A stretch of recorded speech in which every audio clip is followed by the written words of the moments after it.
Pasteur, Oui, bonjour. nous c'est le service presse et médias de l'église Bethel International Ministry. Nous avons quelques petites questions à vous poser.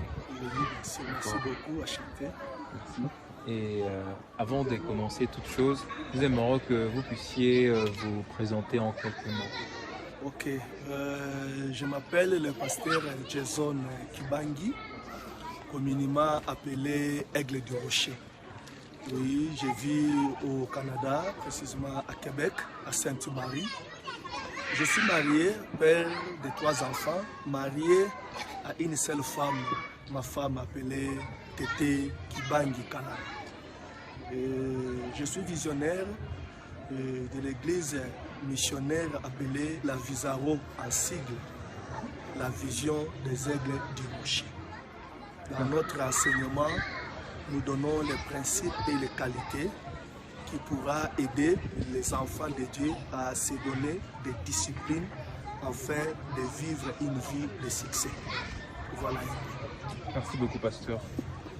Aujourd'hui, vous nous avez parlé d'un thème vraiment puissant qui nous a édifié et béni, qui parlait de la stabilité. Alors, nous avons une question concernant la stabilité. La stabilité financière peut-elle affecter la stabilité spirituelle? Oui, merci pour la question. C'est parmi les sous-thèmes. Mais j'ai focalisé mes enseignements pour cette semaine. Je parlais plus sur les grands thèmes, l'introduction et puis le sujet. Oui.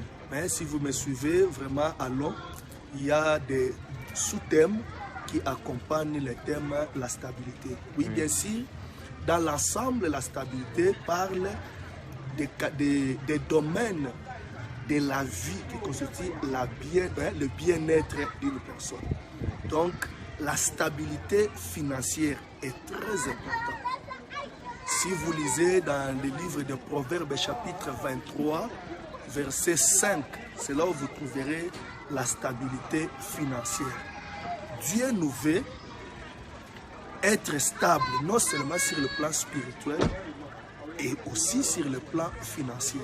D'ailleurs, c'est le finance qui soutient un chrétien pour bien ou mieux avancer dans la vie chrétienne.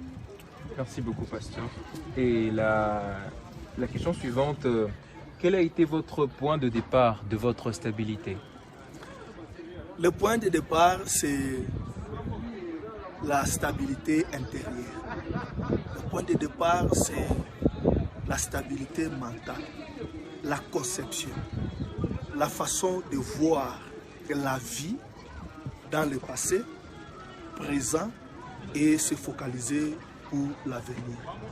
Ce sont les événements qui se sont succédés dans ma vie passée et qui m'ont encouragé, fortifié dans le présent, d'avoir un slogan, ne jamais abandonner, ne jamais laisser, et avancer malgré le vent, les tempêtes.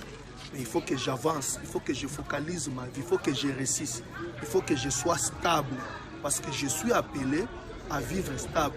Je ne connais pas le jour où le Seigneur va me prendre. Parce que je sers l'Éternel, j'ai besoin de la stabilité, de tranquilliser et d'équilibrer toutes choses, afin de me permettre de servir l'Éternel aisément. Merci beaucoup.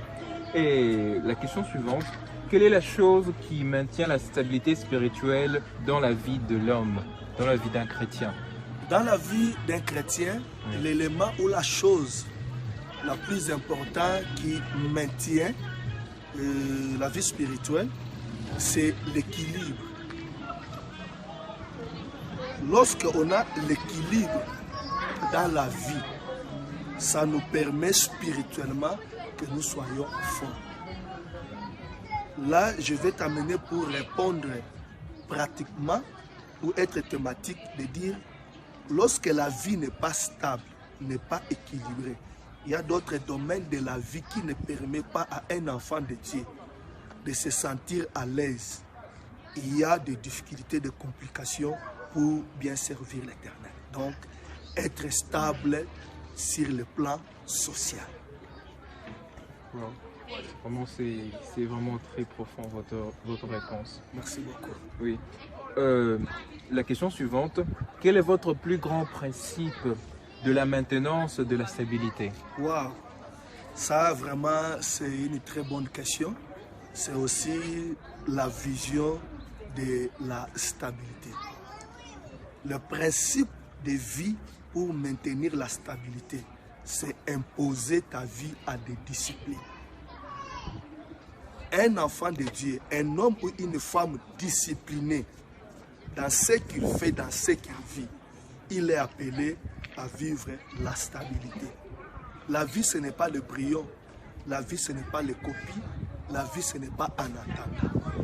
Donc, on doit faire vraiment attention à comment tu vis. C'est-à-dire, les actes que tu poses aujourd'hui déterminera la stabilité ou l'instabilité demain. Merci beaucoup, pasteur. Et la dernière question, que pouvez-vous conseiller aux jeunes d'aujourd'hui concernant la stabilité? Waouh! Je disais, je prêche la stabilité non seulement sur le plan spirituel, je le prêche aussi sur le plan expérience. Donc, étant jeune, je connais la jeunesse. Toute ma jeunesse était caractérisée dans l'instabilité qui avait entraîné le déséquilibre de la vie. Malgré homme de Dieu, malgré pasteur, malgré serviteur de Dieu, malgré toutes les grâces et les capacités que j'avais. Donc, si je peux donner un conseil d'amis gratuits, d'un bon jeune, pour que les jeunes soient stables, posés, se focalisent bien dans leur vie pour avancer, je leur dirais de mettre vraiment beaucoup de sérieux. Que les jeunes sachent comment faire le choix dans la vie. Le choix détermine le bien-être d'un jeune. Parce qu'un jeune, il est appelé à grandir, à devenir papa ou responsable. Pour devenir responsable ou assumer des responsabilités. S'il n'y a pas de domaine qui est maîtrisé dans la vie d'un jeune aujourd'hui, il va vivre du gâchis. Il va détruire sa vie. Donc, à vous les jeunes, à tous les jeunes, dans le corps de Christ, le conseil à apporter, ce que tu vis aujourd'hui, tu dois faire un effort de faire un bon choix. Choisir le partenaire, choisir les amis, choisir l'église, choisir les milliers, les endroits à fréquenter. Faire le bon choix, plus le choix de qualité. Un chrétien, un jeune, il a besoin de la qualité. Quel type de la jeunesse qu'un jeune veut vivre pour que demain, lorsqu'il sera papa, qu'il assume bien ses responsabilités. Donc, c'est se focaliser, avoir déjà la conscience d'un aigle tout en étant jeune.